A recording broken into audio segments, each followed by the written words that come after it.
வாழைக்காய் வாங்குனாலே நீங்க எத்தனோ விதத்தில பொரியல் செஞ்சிருப்பீங்க. இந்த மாரி ஒரு ரோஸ்ட் பண்ணி பாருங்க. இது சிப்ஸ் மாரி ஒரு ஸ்நாக்ஸாவும் சாப்பிடலாம். சாதத்துக்கு சைட் டிஷ்ஷாவும் வச்சு சாப்பிடலாம். செய்யறது ரொம்ப சுலபம். அதிக அளவு மசாலா எதுவுமே தேவையில்ல. அப்படி கரகரப்பா இருக்கும். காத்தால செஞ்சீங்கன்னா, நீங்க சாயங்காலம் வரைக்கும் நல்லா கிரிஸ்பியா வச்சிருந்து சாப்பிடலாம். இது எப்படி செய்யலாங்கிறத பார்க்கலாம். அதுக்கு நல்லா விளைஞ்ச 2 வாழைக்காய் எடுத்துக்கலாம்.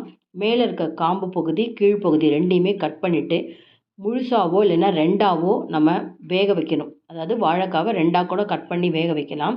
எப்படி வேக வைக்கணும் அப்படின்னு பார்த்தோன்னா, இதில கொஞ்சமா உப்பு, கொஞ்சம் எண்ணெய் சேர்த்துக்கலாம். எதுக்காக எண்ணெய் சேர்க்குறோன்னா, வாழைக்காய் கொதிக்க கொதிக்க ஒரு பிசுக்கு தன்மை வருங்க. அது பார்த்தீங்கன்னா, வாணலி முழுக்க ஒட்டிக்கும். சாதாரணமா நம்ம பாத்திரம் தேய்க்கிற மாரி தேய்ச்சா போகாது. எண்ணெயோடு சேர்த்து நம்ம கொதிக்க வைக்கிறப்ப, அந்த வாணலி சுத்தம் பண்ணுறது ரொம்ப சுலபமா இருக்கும்.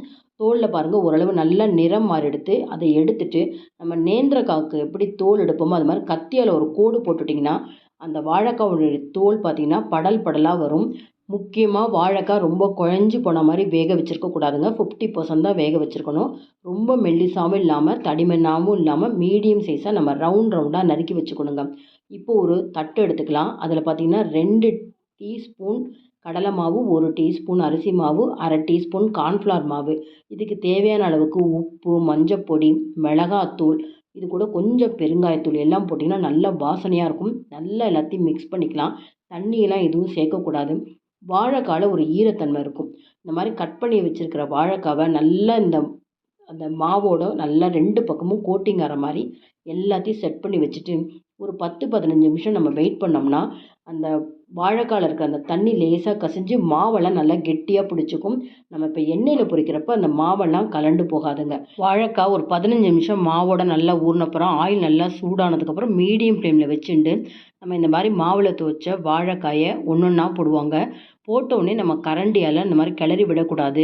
நல்லா ஒரு 5லேருந்து 7 நிமிஷம் நிதானமா அது பொரிஞ்சு மேலே வருங்க. அந்த மாரி வந்தாலே நல்லா கிரிஸ்பியா இருக்கும். அதுவரைக்கும் நம்ம கரண்டி போட்டு டிஸ்டர்ப் பண்ணாம இருக்கணும். இப்போ பாருங்க நல்லா மேல் எழும்பி வந்திருக்கு பார்த்தீங்களா? இப்போ தான் நம்ம கரண்டியால நல்லா கிளறி விடணும். இன்னும் 2 நிமிஷம் நம்ம இந்த மாரி கிளறுனா நல்லா பொன்னிறமா ஆகுங்க. அந்த மாரி பொன்னிறம் ஆனதுக்கப்புறம் நம்ம எடுத்தா தான் எவ்வளோ நேரம் ஆனாலும் கிரிஸ்பியா இருக்கும். இந்த மாரி எடுக்கிறப்பயே தட்டில அப்படியே கரகரன்னு சத்தம் கேட்குங்க.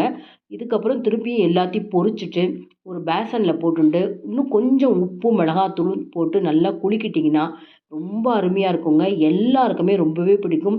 அது நீங்க ரசம் சாதம், மோர் சாதத்துக்கு ஒரு சைட் டிஷ்ஷா வச்சு சாப்பிட்றப்ப பிரமாதமா இருக்கும். இனிமே வாழைக்காய் வாங்குனாலே இந்த மாரி ஃப்ரை பண்ணி பாருங்க. இந்த வீடியோ பிடிச்சிருந்தா லைக்ஸ் குடுங்க. மறக்காம சேனலுக்கு சப்ஸ்கிரைப் பண்ணி எப்போதும் சப்போர்ட் பண்ணுங்க.